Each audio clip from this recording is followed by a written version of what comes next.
So if I offered you $1,000,000 to jump off a bridge with no protection and nothing to save you from the fall, what would you do? Would you take that? Would you take that $1,000,000? That is my question of the day. So most of you probably right now are thinking, no, of course not. Of course I wouldn't take the $1,000,000. I'd be dead if I jumped off a bridge. But what I didn't tell you is that that bridge is only a foot off the ground. So you would have been fine if you jumped and took the $1,000,000. So I wanted to tell you this story because I think that perfectly describes what is going on with this Pisces solar eclipse. Somebody asked me to share my thoughts on the eclipse, so I'm going to do that. I'm going to share a few of my thoughts. I want to do more of these astrology videos, talk about astrology more on the channel, and I just haven't had the time to do that. But now I have a little bit of time today, so I figured I'd talk about this eclipse. So the bridge story, again, I think, describes this eclipse. I think with the eclipse, we want to make sure that we know all of our options. We want to ask the questions like, how high up is the bridge that I'll be jumping off of? Most people just react and think, oh, of course I wouldn't jump off of a bridge. That's crazy.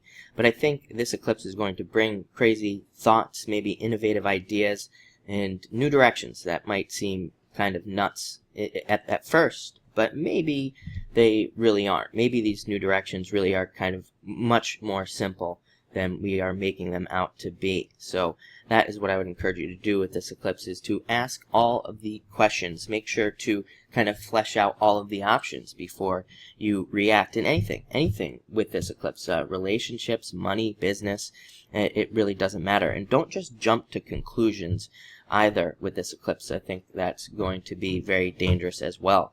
I think it's more important to know all the facts before you react and before you have a reaction towards anything. Again, anything. I know this is very general. And, I think that could be the problem. We're seeing this on a global scale where people are just reacting to things very quickly without thinking about things. That, I think there's going to be a moment in the near future where and again, I'm not picking a side here, not trying to talk about politics or anything like that. I'm not political, and I don't choose any side. But, I think people who do are possibly going to regret it. And again, this is going to be on both sides, so I'm not picking on any one person here. I'm picking on everybody, saying that if you pick a side right now, you very well could regret it in the future. And again, it's not even about that. It's not even about not picking a side on issues or your thoughts, but it's just about kind of like educating yourself first and thinking about it. So let's take a look at the eclipse. Let's actually see what's going on, and let's look at what some of these aspects mean. What's very interesting to me is just looking at the eclipse. It's very, everything is kind of like playing off of Jupiter here with this eclipse, which I think is very interesting. But let's start with the eclipse itself. It's Sun conjunct Neptune is going to be the first aspect here. Both the Sun and the Moon are conjunct. Of course, it's an eclipse, but they're both also conjunct Neptune. I think this leads to this deception and also not knowing all of the facts. Like I said, that's why I think during this time it's very important that you try to understand all the facts. But Sun conjunct Neptune is actually a very good position. Makes you very intuitive. Makes you kind of like universally inspired by the universe in a lot of ways. Makes you a visionary, and it also makes you actually trust your visions for once. Maybe where in the past you haven't trusted your own visions, this position allows you to trust them.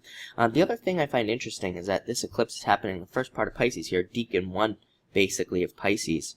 It's happening in the first few days here. And it's very close to Aquarius, which is the visionary, the innovator, and all these things. So I think there could be a lot of very innovative ideas that people have for their own lives about, again, new directions that, again, might seem like the bridge here, but could be very exciting for you. Sun conjunct Neptune, if I can get that out, it allows you to achieve your dreams as well. So I think there's a great chance for achievements during this time. It can make you a little bit gullible. I think that this eclipse in particular is all about balance and needing to look at kind of like what's really going on and kind of like weighing up your options. Again, the bridge, finding out, how high is the bridge, and all of that will help you kind of to make better decisions during this time. Also, trust your feelings. Sun conjunct Neptune, very psychic position, again, happening in Pisces, so very psychic. Again, the moon's there as well. And the moon is also conjuncting Neptune, making it very intuitive. So trust your intuition. And also get very clear. I would say with the Sun conjunct Neptune, get very clear about your vision and about what you want and about what you want to become or what you want to do even in your life. Next, we have the Moon is conjuncting Neptune here. Makes you very intuitive and mystical even. I would say with the Moon conjunct Neptune that you need to also be careful of your feelings as well. It can make you very happy and very angry and very sad, depressed, and then back to happy. So be careful and try to balance your feelings if you find yourself going back and forth between your feelings with this position, especially on the 26th. This eclipse will last for until the next new moon. So we got a good amount of time. I think the next one's on March 27th, and so over a month basically of feeling these feelings. Next thing that stands out to me is Mars conjunct Uranus. And Mars conjunct Uranus is a very interesting position, makes us feel very rebellious, hyperactive, very busy, energetic.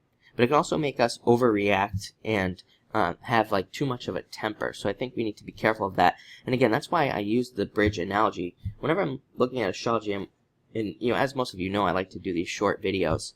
And I'm always thinking, what's like the shortest way to easily describe exactly what's going on. That's why I came up with the bridge, because I think that it perfectly describes pretty much everything that's going on with this eclipse. But definitely watch your temper. And again, back to the whole needing to ask questions about what's actually going on. We also have two minor aspects, and these are the last two things I'm going to talk about here. We have the Sun sesquiquadrate Jupiter, which is basically like a square almost. So basically Sun square Jupiter.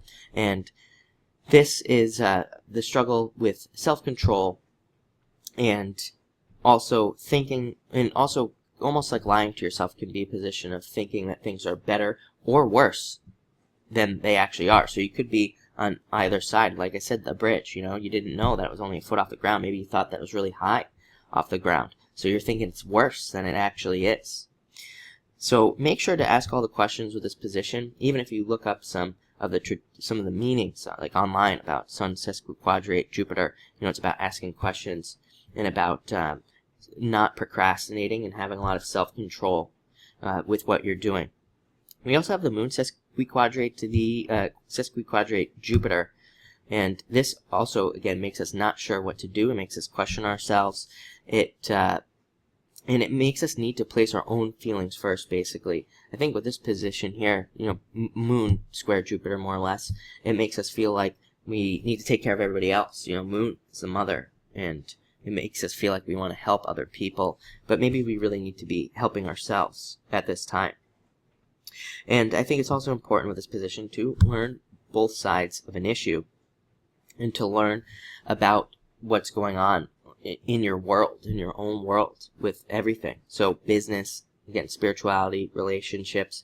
Learn about all the challenges in those areas during this time. I think we have a great opportunity to learn about our challenges with this chart, and to learn about what we need to do to either fix things, make things better. But also, I think it's kind of one of those things where it's going to calibrate. I think this eclipse will calibrate our vision, and I think it will calibrate our feelings as well, and it will kind of bring us back down to the ground and make us see things for how they really truly are. So that's my take on the eclipse, my short take on the eclipse, of course. So thank you for watching. Also wanted to let everybody know that I am doing a sale. A couple people asked me if I was going to do a sale. I did one last February around my birthday, around this time. And so a bunch of people asked, and yes, I'm going to do a sale this month, right now. All you have to do is go to the site linked below and just use the code MINNOW at checkout. That will give you 20% off readings. Like I said, I have a lot of, I've freed up some time and gotten rid of some projects that I was working on, finished them off in my other business. So now that I have the time, I will do a sale. And so again, all you have to do is click below, use the code MINNOW. Thank you everybody for watching, and enjoy your eclipse.